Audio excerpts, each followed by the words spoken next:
పెన్షన్కు భారతదేశంలో దగ్గరగా 160 ఏళ్ల చరిత్ర ఉంది. రిటైర్మెంట్ అనంతరం జీవనం కోసం తమ రిటైర్డ్ ఉద్యోగులకు కొంత సొమ్ము అందజేయాలని ఆనాటి వలస ప్రభుత్వం నిర్ణయించింది.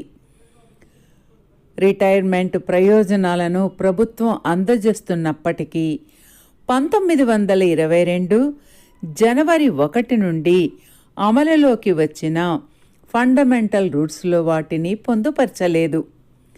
రక్షణ మంత్రిత్వ శాఖలో ఆర్థిక సలహాదారుగా ఉన్న DS Nakara Indian defence service audit and అకౌంట్స్లో ఒక ఆఫీసర్గా 1972లో రిటైర్ అయ్యారు.